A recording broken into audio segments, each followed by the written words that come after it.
A few quick announcements before we get started with the meat of the program. Again, if you have any experiences or questions during the webinar, Courtney is online. She's supporting today as our production lead in chat or via email or shout out in the middle. We can get you situated. Unmute your phone or your microphone to ask questions. You can also drop them in the chat. We'll be monitoring that as well. So you can see how to unmute if you're in the full screen mode, and then the chat feature as well to get the chat box to pop up if you're not familiar with Zoom already. But we'd like to welcome you to the December 14th, 2022 session, so the last one for the year. The board is committed to bringing in quality and valuable information so we can collaborate on different opportunities and increase awareness and ensure that those impacted by change are successful with those changes. And again, the purpose and direction of our group is we are agnostic change management professionals. We're hoping to learn from each other and build on our knowledge and also inspire and lead change throughout the world. So that is our focus for this year. It'll continue to be our focus for next year. So we've kind of done a few jokes. We've talked about our purpose and our welcome. I'll do a quick slide to introduce the PSCP board. We have a few announcements, and then Craig Crick is an employment development manager with Nevada DOT. He will do his presentation.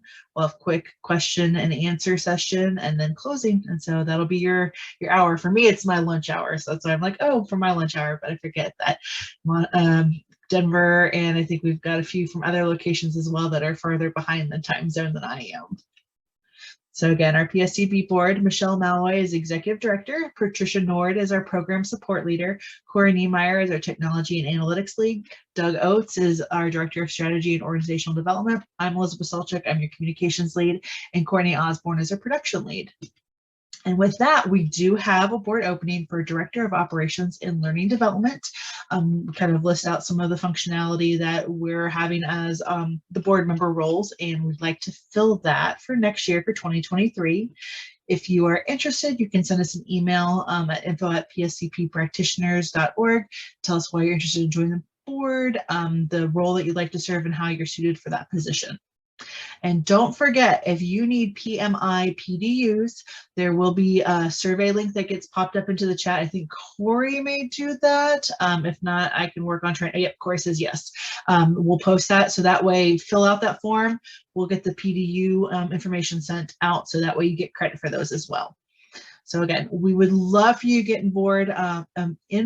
on board as a board of director member, but we're also planning our webinars for next year. So if you have any case studies you want to talk about, if you have ideas on panel topics, in particular, we're hoping to do workshops next year. So if there are topics that you want to do like a hands-on session that may go longer than an hour, 90 minutes, that's very hands-on and we're working together and collaborative, we would love to get your ideas on that so we can build out our programming for next year.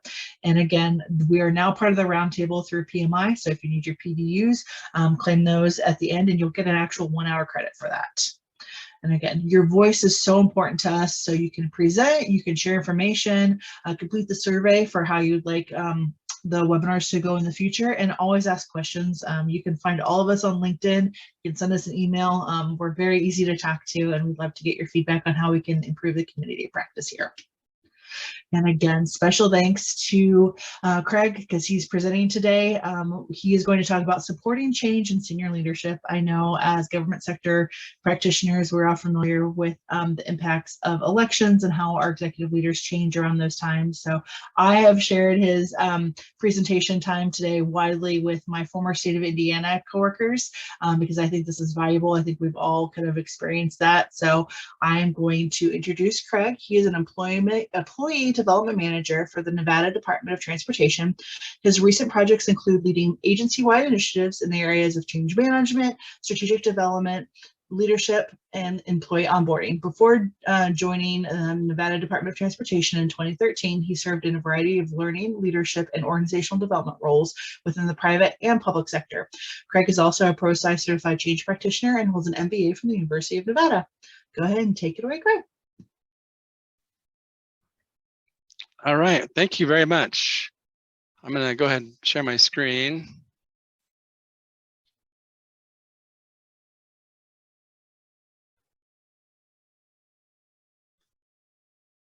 Or attempt to in any way. Feel the same way all the time. It's like, all right, technology, work in my favor today. But I am seeing your PowerPoint. Okay, perfect. Well, good. Well, I first want to, again, thank everyone for being here, and thank all of you for your help behind the scenes. I know it's always a big effort to put this on, and that doesn't go unnoticed with me. We've been doing quite a bit of webinars and virtual training. I know it's a pretty big effort, so thank you so much. And it's really a pleasure to be here. I know Michelle can't join us today, but Michelle, when you see this recording, I also want to give a special thanks to you for inviting me and allowing me to be involved in this session today. I'm going to talk about, like was mentioned, I'm going to talk about change from a more of a personal perspective. When we support changes in the senior leadership positions, that can be a pretty big deal, not only for those new leaders in those positions, but also for all of us. And even just the experience of having a new leader that we report directly to can be cause some anxiety. And so my goal today is just really to have a discussion more than anything else. And I invite your participation. I know we'll have some time at the end for questions and so forth, but I really want to kind of set the stage for how we try to support changes in senior leadership here at NDOT, or leadership at any level for that matter. So I'll give you a little bit of background about Nevada DOT, talk about why we think it's important to support our new leaders and those that they work with. I'll be focusing more on, I'll talk a little bit about our overall onboarding process for new leaders, but I'm really going to focus in on one particular part of it and just do kind of a deep dive on a component that we call a new leader transition session or process, and so I'll probably spend most of my time on that particular item, and then really again invite any other ideas or things that you're doing in your agencies to support changes in the leadership positions, and then we'll have some final discussion, and that's how I plan to spend my time anyway. So thank you again. So a little bit about Nevada DOT, our mission, you can see there. I won't read it to you, but we really strive to preserve a transportation that works for everyone, is safe, provides not only quality of life, but also supports our economic development goals, and includes a lot of environmental stewardship. In fact, that's probably the programs that I work the most with is more on the environmental side lately, and that's important. I know that's important to all DOTs and all agencies in general, and then to support a dedicated workforce as well. And we really want to be a leader and partner in delivering effective transportation solutions for a safe and connected Nevada. And you'll see that as part of our logo. Some other quick facts and figures, and again, I don't want to spend too much time on this, but like all of you, I'm sure we've been having a difficult time filling open positions and keeping our current employees. And so at 1,800 permanent employees, that's what we would normally operate at or want to operate at. We're probably close to 300 short of that right now. And so that's a big gap. And we are definitely feeling that across all levels of our organization. Of course, we're headquarters in Carson City, Nevada, and we've got district offices down south in Las Vegas, Reno, and Elko. We've got lots of maintenance stations scattered around the state, and we manage about 5,000 centerline miles. And Nevada, if you've ever been to our state, it's very rural. So we've got, the major metropolitan areas, but most of our roads, in fact, 87% of our roads that we manage are in rural areas. Our claim to fame that we're super proud of is that we have a lot of bridges that we manage. And now several years in a row, we've been ranked #1 in the country for the quality and safety of our bridges. And so that's something that we're always really proud of.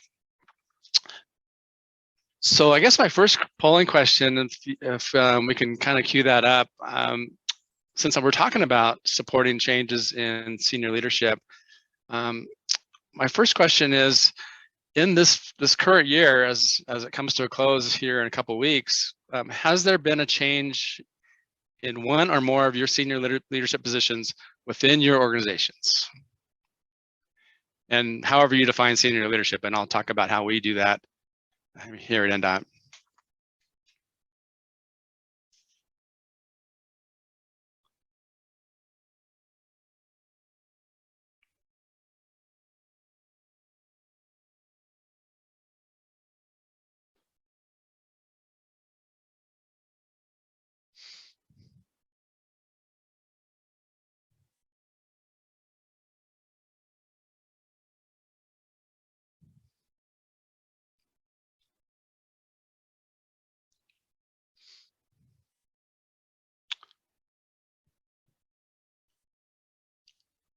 All right. I think we're getting a pretty good response rate. So let's go ahead and take a look. So yeah, about, gosh, 72% of you have had a change in senior leadership. So that's quite a few. And I wasn't sure what to expect when I thought about that polling question, but that's a significant number. And you know, like Elizabeth mentioned, with the election cycle happening recently, we're probably bound to see more of that in the coming year. We did have a change in our state governor, and so we're still kind of waiting to see what that's going to mean for NDOT in terms of our leadership positions. So, all right, thanks for putting that poll up. Appreciate that.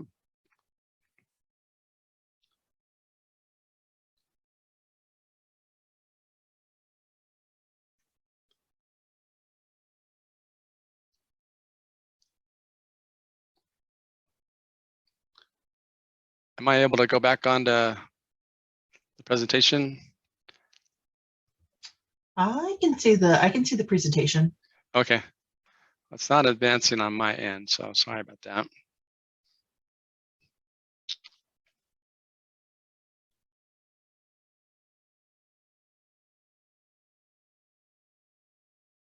Let me try going back in again.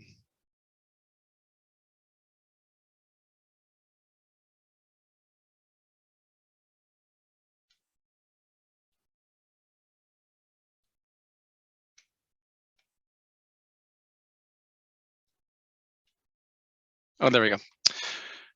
So here's our what we call our executive leadership team. Can you see that okay? Perfect. You know, so we have, of course, our director position. We've got 3 deputy directors that report into her, and then several assistant director positions over our, you know, main functional areas. And then we've got 25 division or just district leaders that report into that senior leadership team. And so that's kind of what we call our executive leadership team.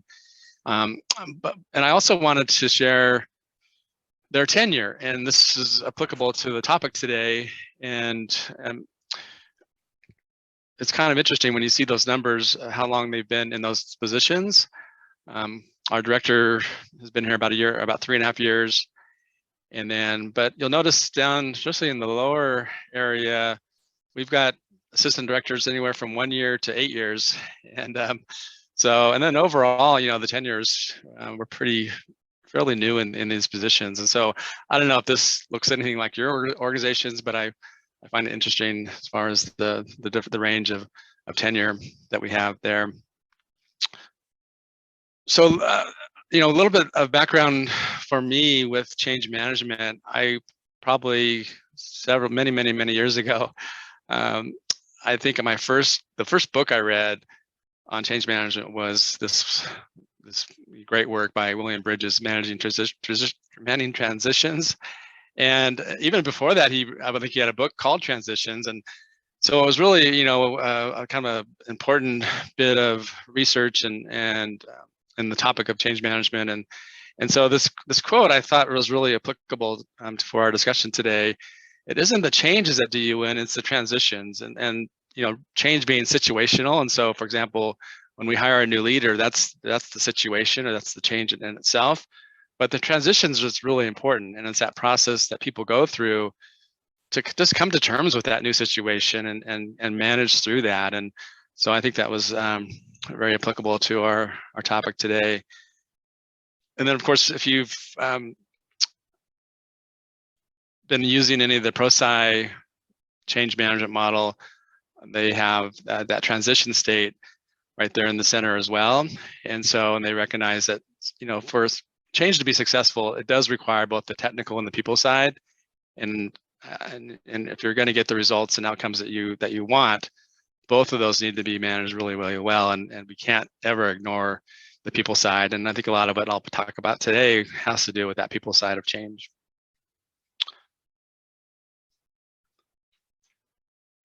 So my next, if we can queue up that next polling question. And here, before we do that, Well, let's go ahead and do that, and then I'll talk about why I possibly changed my title for today. But so NDOT has a kind of a promote from within culture.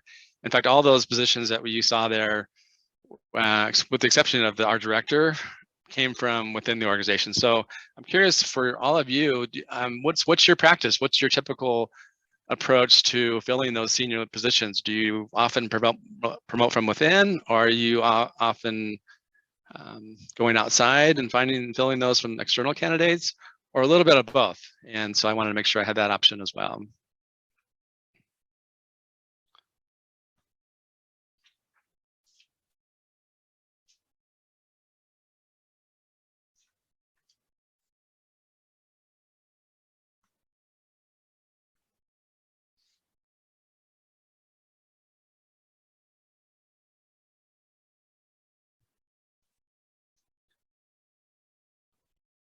It looks like an equal split is leading the race so far.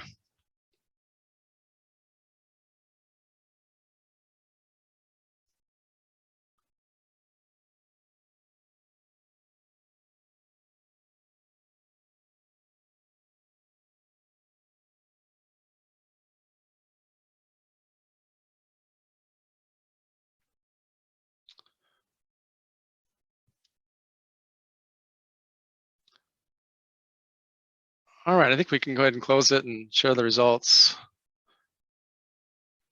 Yeah, so interesting. So with the folks that are here today, it looks like about just over half.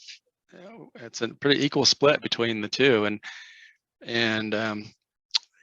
which I think is, and I can't. There's no right or wrong answer, obviously, but I think it is interesting and probably healthy to have a little bit of both. I mean, we can talk a while about the advantages or disadvantages of hiring from within, but it just so happens with NDOT, we just happen to have a very heavily oriented promote from within culture and practice, and so which works out great. We've got some great leaders in those positions, and the director position really being the only one currently that's been hired from the outside. So, well, good. Well, thank you for sharing that. That's interesting.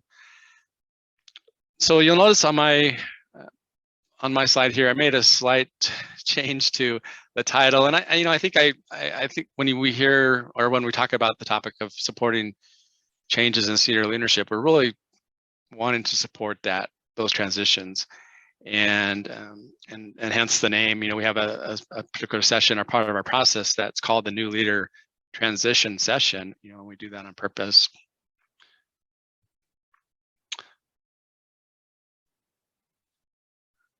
I'm not sure why my advance capability seems to lock up after that poll. It could be just a coincidence, but I'm going to stop sharing again and start again with that, see how that does.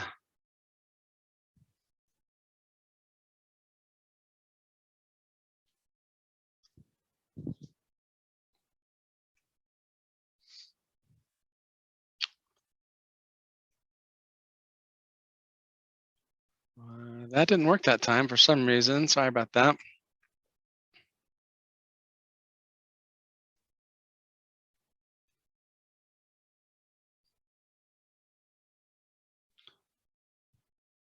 There we go. Okay, now we're moving. So a little bit here about why leadership transitions are important, and we already know this, right? This is not new stuff. There's been a lot of research done around leadership transitions. Unfortunately, it tends to focus on those that didn't go so well, or some of the failures. But I think, as was noted here, anywhere between 27 and 46% of them are regarded as failures or disappointments. And really, that just means to me that they just didn't meet the expectations of what others or even themselves might have wanted. And it makes sense. I mean, that transition process, it's usually a pretty high stake and high tension event. We can all relate to that when it's happened within our own organizations, or even directly impacted ourselves personally. And it goes on to say that when they are successful, they have great results. We're going to have a much higher likelihood of meeting our performance goals, lower our attrition risk. And then if they don't go so well, unfortunately, it does have a ripple effect throughout the organization. And I've been in organizations prior to NDOT where some of the new leader transitions just weren't going well, and it really impacted our engagement scores, employee engagement scores. There was higher turnover, and so it really has some pretty dramatic effects, unfortunately, when that occurs.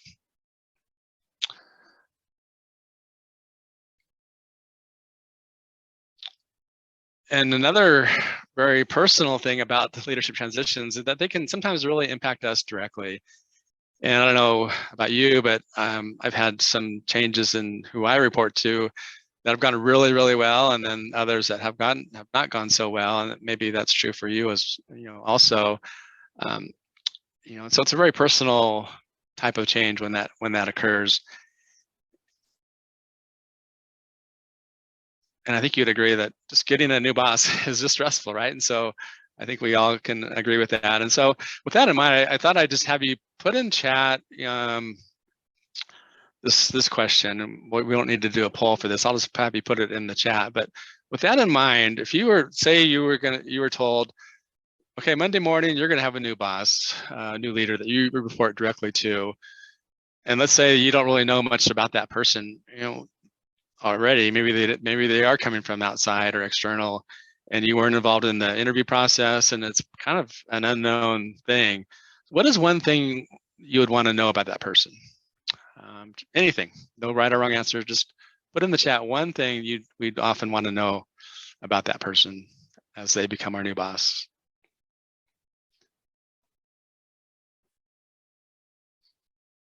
Style of leadership, their communication style, leadership style, communication style. Helen says she'd Google them in advance.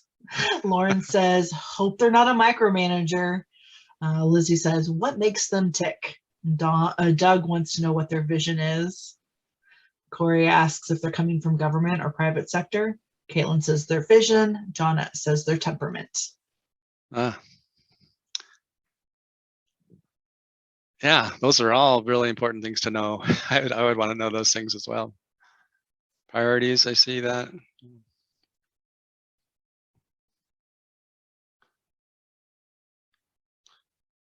Yeah, interesting. So there's, there's a lot of common themes with those responses, and they seem to fit into what I would consider, or what is often considered three categories or three types of things. We want to know who our new boss, who are they? What's important to them? What are their values? What's their leadership style? What do they prefer from a communication perspective? Just what are they about? And so I think there's a lot of things that we would just want to know about them personally. We also are really interested in knowing, what are they going to expect from me personally and from us as a team?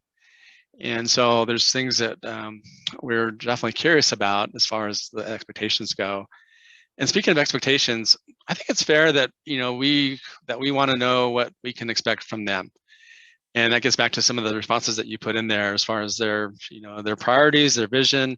So all that will impact not only their success, but our success as well. And I think it's really important to know that,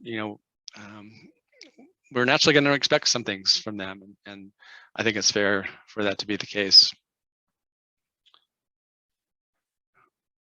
Here at NDOT, we have a leadership academy, and maybe some of you have some kind of similar professional development opportunity for your employees. But we use the Leadership Challenge, which is a great program, leadership development program, but also based on several books by the authors Jim Kouzes and Barry Posner. And they really talk about leadership as a relationship. And this quote I like, it really fits what we're talking about today. It's a relationship between those who aspire to lead and those who choose to follow. And that aspiration part is really important, as well as the choose to follow part, because just because someone's a leader doesn't mean others are going to follow them. And sometimes we look behind us as a formal leader, and there's not too many people really truly following us along the way. And so I think it's important to kind of think of it from that perspective. And so a lot of what we're trying to do in supporting our new leaders is on the relationship side, and building those connections with their team, with their stakeholders, both internal and external. other agencies. There's so much to do there, and we really try to support that process. I mentioned we do have a leadership onboarding framework, and I won't get into this really in any detail at all, but this is kind of the how it's set up. We've got these 6 focus areas. You know, they all just coincidentally start with the letter C, or not so much, but you know, communication, clarity, culture, connections, confidence, and contributions.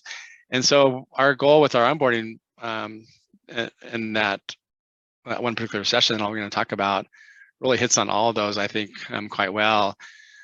And it has a lot of important roles. You know, not only is the new leader an important part of that process, but we've got you know, their manager, HR, their peers. I support them from an employee development side, or our team does. And then really look at that as a minimum 6 to 12 month process, maybe longer. And I don't know what your time frame would be for a program that you might have, but it's really it's not a short duration at all. The part I really want to focus on today, and just for the sake of time, is that first month, really that first 4 to 6 weeks. And what we're trying to do there is, you know, just get that person up to speed, especially if they are fairly new to their team and so forth. And so what I will do when I work with them is I want to schedule what we're calling a new leader transition session right away. And so that's really going to be the focus of what I'll talk about and share with you for the next few minutes. And this new leader transition session, I didn't come up with the idea. It's been around quite a long time. And you may have heard of them. You may do something similar within your agencies, but it's really based on some research done by a guy named John Gabaro. The important part is that, you know, the outcomes or the findings from that research are pretty telling. And the bottom line is that the research showed that new leaders just take much longer to get up to speed than expected, either from themselves or others. And that those relationships, like I talked about, are so critical and so significant to their success.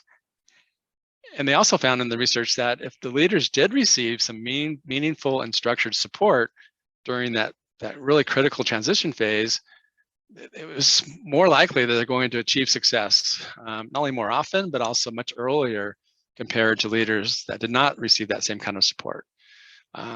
You know, and there's been other similar things that have taken place within organizations. And really, when I was looking into what other organizations had done something like this, the U.S. Army kept popping up as being known for one of the first ones to develop a formalized new leader program.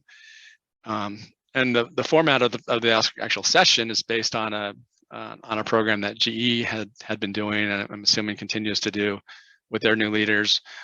Other big corporations, Citigroup, Ford Motor, Harley-Davidson, have similar programs. And I worked for Harley-Davidson in the early 2000s, and so that was my first exposure to this process. So if we can go to my next polling question, the last one really, how many of you have some kind of formal senior leadership or executive onboarding program? Just curious.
Looks like we're getting close to the vast majority of you responding.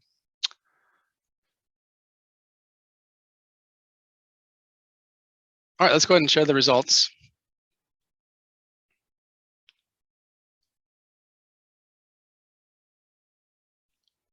So it looks like pretty equal between not sure if you do and no.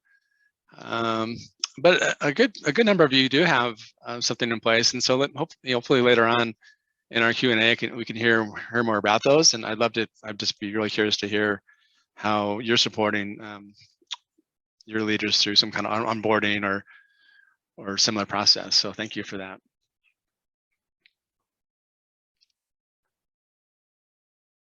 All right.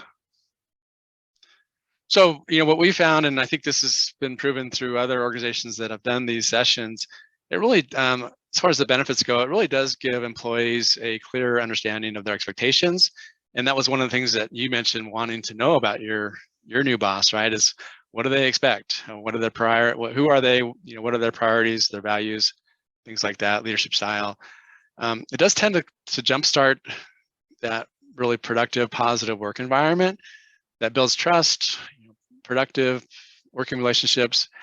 And what I found, through the dozens that I've done over the years, it really kickstarts the team's ability to address challenges and issues that either already exist, that the new leader kind of inherited, or that might come up over the first 6-12 months. And I think that's a really important part of it.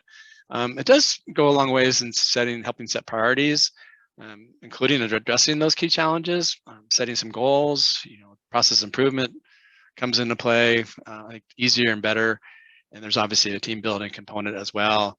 And then, the bottom line is that it just tends to accelerate their ability to achieve early success and feel comfortable and confident in their new role. And so those are a couple other C's that I'd probably add to our focus areas with onboarding. We want to build that confidence and getting them comfortable in that role, which takes some time. And so it's important that we help support that.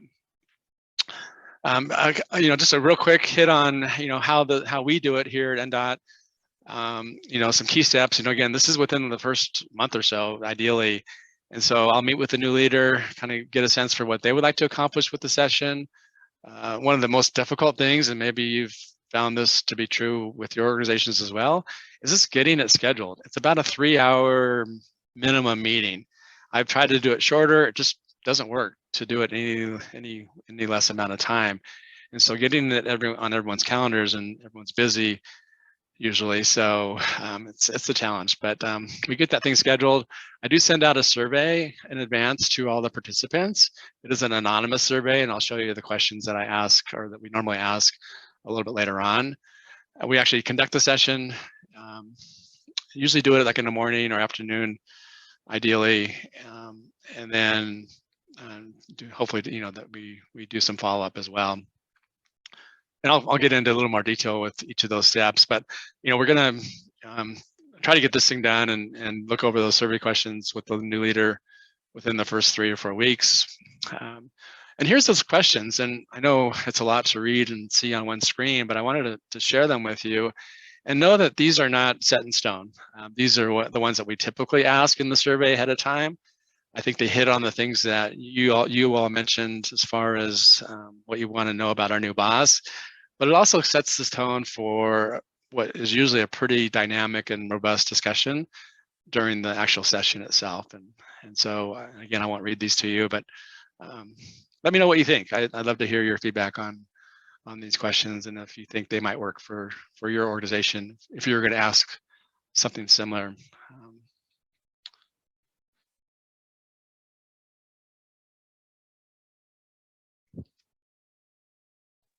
Greg, there is a question from Liz. Who do you intend to invite to these sessions? Oh, good question. Yeah, and I don't think I even said that. Yeah, and we typically invite their direct reports, or their team. And keep in mind, for an executive leadership position like our assistant director or deputy director positions, their team is going to be made up of typically division leadership. So engineering, right of way, and this is a DOT setting, right? So maintenance folks, and so those direct reports are also leaders of their division, and they'll have supervisors and managers underneath them. And so on occasion, we'll have someone else attend the session that's not a direct report. And I don't think there's any problem with doing that. But I typically keep it to, whatever their team is. And, here at NDOT, it tends to be between 6 and 8 people, generally speaking, is kind of the average. So good question. All right, so, and I'm happy to share these questions with you afterwards, or the whole deck is not a problem. So, but I wanted to kind of move on to the agenda for that session. Spend some time at the beginning with the new leader there to provide an introduction, go over the agenda, describe the purpose and benefits of the session, why they're there. And then we're going to set some ground rules, which I'll talk a little bit about. But, that first 15 minutes, we're all together. After that, the new leader actually leaves the room, and I let him or her just know that we'll get in touch with them when it's time to come back. Usually we need about 45 minutes for that group discussion. And this is all about just debriefing the survey results and getting any additional comments, questions, concerns raised from the group. And this is a pretty interesting discussion. They're all different, I've noticed. They're usually very positive and very, very productive, not a lot of griping. Every now and then there's some really important challenges or issues going on with that team, but for the most part, it's pretty positive. And so once we're pretty much done and we're pretty clear on what those responses mean or present, we'll invite the new leader back in, or I will actually, and they will take a break with the group. So just myself and the new leader will meet for about 15 minutes, and sometimes we wish we had more time, but one important change I wanted to note that I have done in the process, and let me know what you think about it later on. I used to not share the survey responses with the new leader ahead of time. And I was doing that for a couple of reasons. One, I wanted to make sure that we had that group discussion before I did that, just to clarify any of the comments or things that are presented in that survey, and add some more color or clarity to some of the comments or questions. And so I wanted to make it a little more complete, I guess, for lack of a better word. And then I also wanted the leader to be pretty authentic and not feel like they had to do a lot of rehearsing for the session.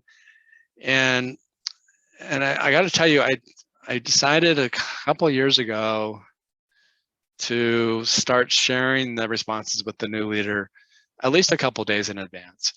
And I think it's helped. I think it's allowed the discussion to be a little more productive, because they have a little bit of a heads up on what those responses represent, or what the group is saying. And so I think, I'm looking back on it, I'm pleased that I made that change. I think it has been helpful. So this 15 minutes we spend is really just to kind of reaffirm what they've already seen, and maybe add a few more, let them know that there's been some other comments or questions added as a result of that group discussion. So that's what we're doing during that time. And then, the whole thing, as you probably would expect, really happens during that hour and 15 minutes or so, when the new leader comes back and just has a discussion or conversation with the group to go through those responses. And all the leaders, they vary in terms of how they do that. Some will go question by question or response by response, and then others will just kind of pick and choose key themes that have come up through those responses and respond to those initially.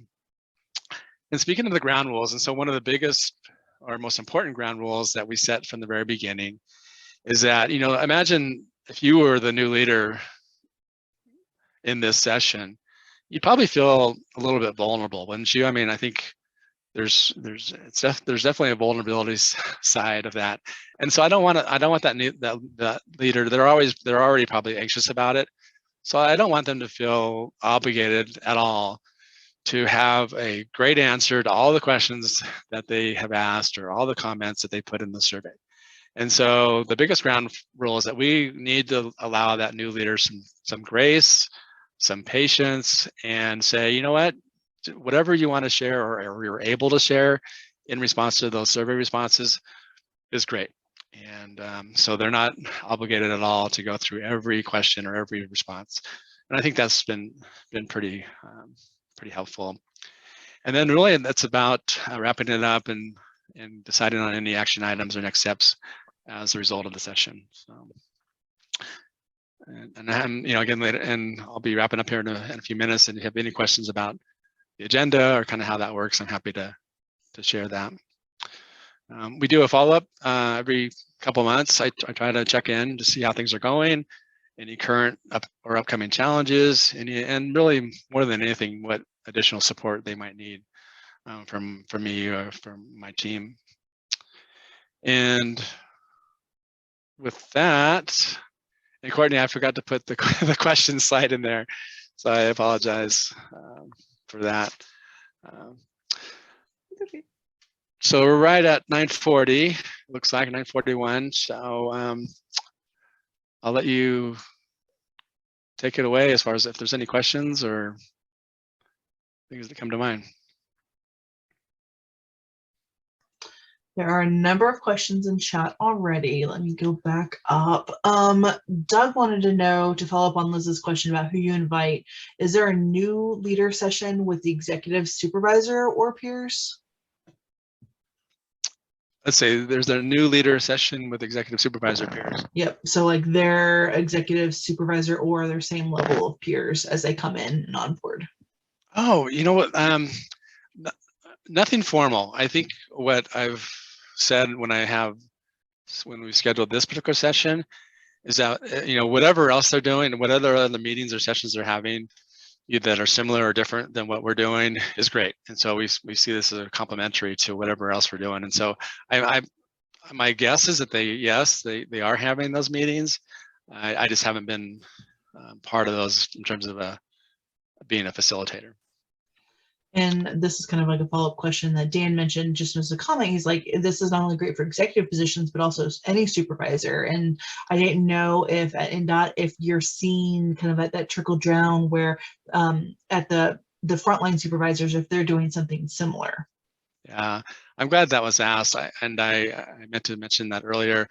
It really has. It's been, I did the first one.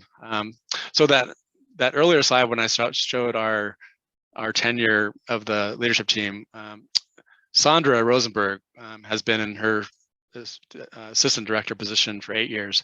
That was the first one I did back in 2014. Since that time, we've done dozens of them, and yeah, it's starting to trickle down to.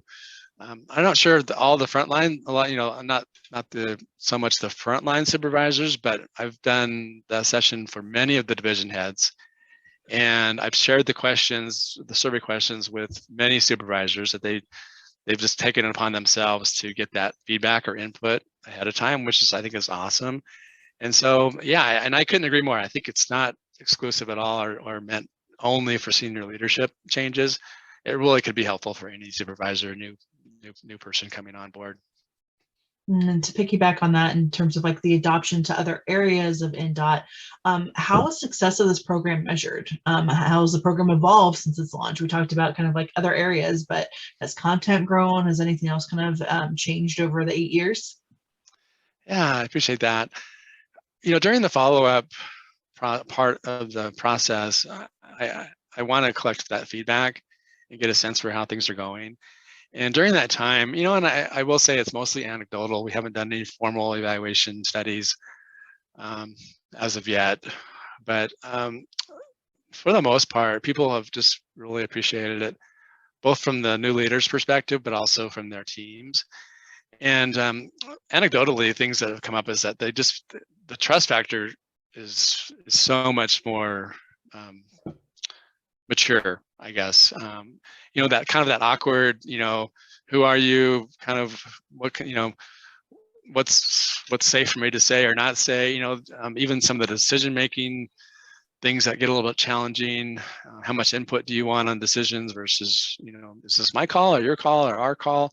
And just some of those nuances in terms of those working relationships, probably what stands out the most for me, and I think for them, as far as that happening better and a little more often in a shorter amount of time. And I think for me, if we can get everyone really working together productively and positively as a team within that first 6 or 12 months, compared to it taking 18, 24 months, or I think that's really one of the primary goals. And have I really measured that to see if that's happening or not? I can't say that we have, but I think we're confident that it's making a difference without having absolute proof. And Craig, do you feel, and I guess this is more of is the internal process the same as the external process, or does it change? And is the duration shorter because they're internal? Like, what does that look like? It really doesn't change much at all. And for example, the questions that are asked ahead of time or that kind of form the basis of the session are usually about the same. Sometimes it takes a little bit longer to get it scheduled for folks that are coming in from the outside, it seems like, but keep in mind, I have such little experience with doing these with external folks. I did facilitate the session with our new director 3.5 years ago, and but the process is pretty much the same. And we could have some discussion around why it might be different, and how that might look. But I think so far it's been about the same. And Jennifer asked the question of how we can support internal promotions to senior leadership. There's some, we want to be able to position them for success because some people may already know them, have a bias. Like, how can we support them as an internal promotion? Yeah, I think the biggest thing that I've noticed is, and I don't know if this is true in your agencies, but within Nevada DOT, those promotional opportunities are somewhat few and far between. And so there's quite a few people internally that are vying for that same position. So it's likely that when you get promoted to any leadership position, but certainly a senior leadership position, you're probably going to become the manager of your former peers, right? So I think helping them kind of transition that relationship and everything from setting expectations to, I know you really well, but I don't know you as my boss, and so help me get there, right? And I want it to be successful and in this relationship, just like it was as a peer. And so we really try to work with both the new leader and their team to get some clarity and continue to support them in that new dynamic, I guess. So I mean, that's my, but I'm anxious to hear other ideas on that. I mean, what do you think is most important?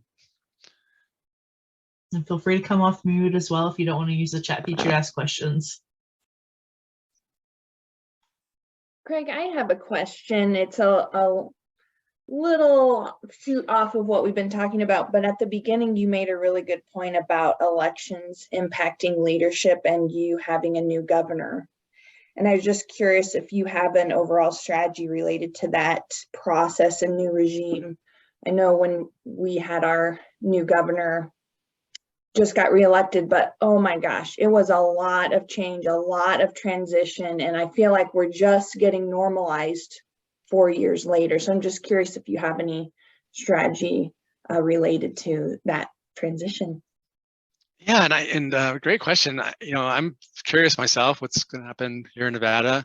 I know our new governor and our former governor Sisolak, was with the Democratic Party, and our new governor is Republican Joe Lombardo, former sheriff down in Las Vegas. And so I'm really curious to see how that all comes about.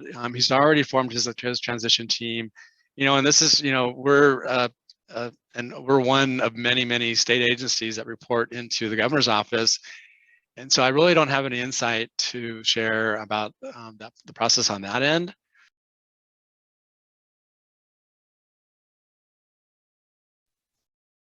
I think, yeah, I'm curious to see too.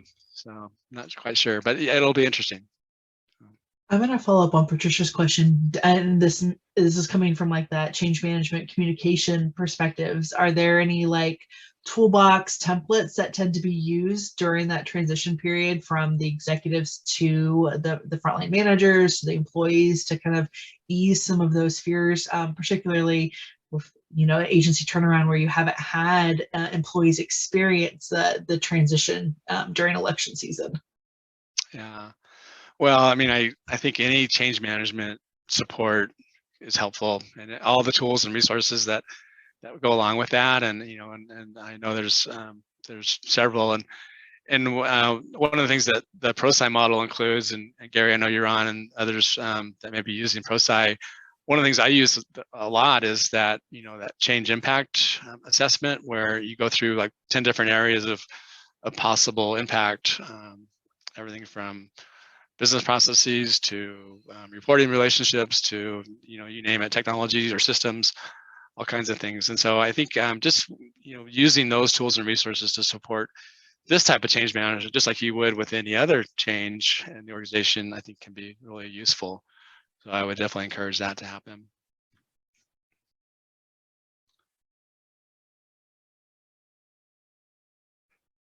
Any other questions?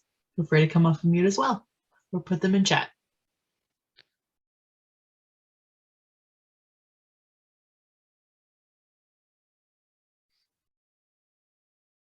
Hi, quick question for you, Craig, to follow up on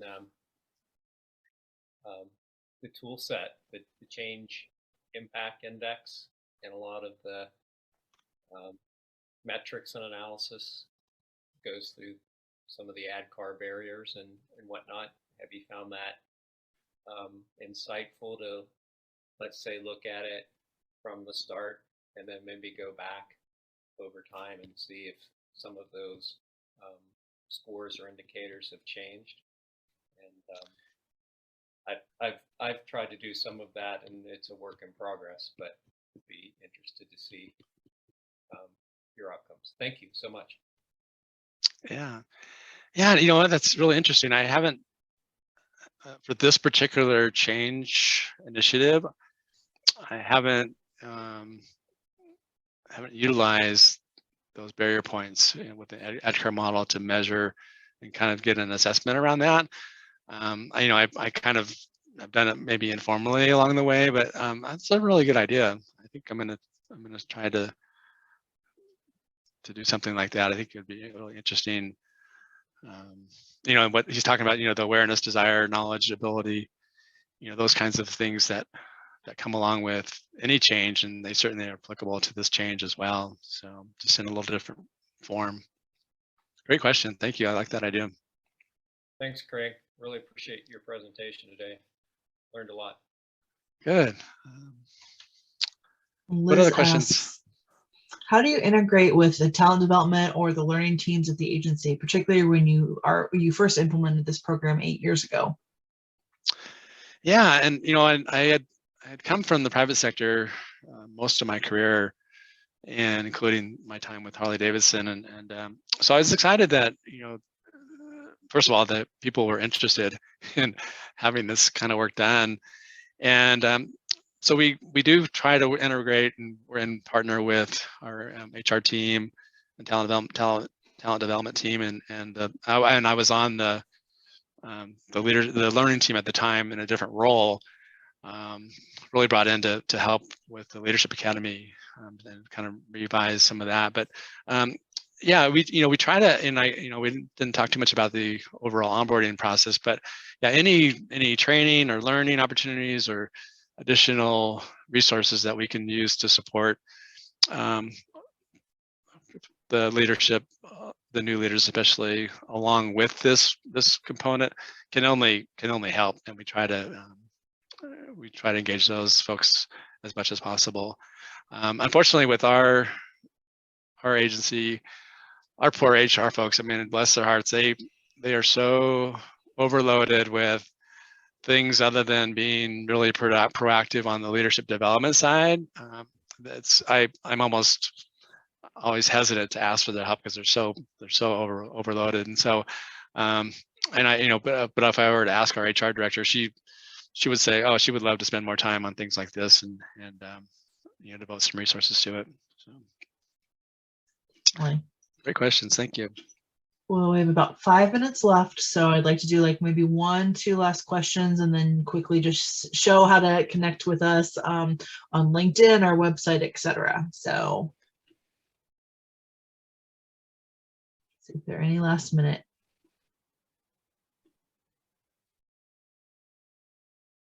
Not, I will go ahead. And so again, make sure that you complete the survey. Corey's going to post the link in the chat. He's also going to put the link to the PMI form so you can get your PDUs. So both of those are showing up now. And then this is a link to our website, so you can scan the QR code, go to our Google site and see where the recordings live, and then also the slide decks. And if Craig posts any like supplemental information, like say it's going to be like the list of questions, that will be posted there as well as a resource. So that's where you can find the information. And then this is where our LinkedIn group is. We also have a LinkedIn page. We post in the group as well as on the page for our upcoming webinars if we have topics we want to kind of talk about as change practitioners in our community of practice. And there's that. And with that, thank you all so much for being here at the end of the year. I know as we're wrapping up projects and getting ready for time off, it can be kind of hard, but we look forward to working with you in the new year and developing the content that you as our community practice practitioners want to see. So with that, just feel free to drop us a note in a variety of forums and we will get started on planning for 2023.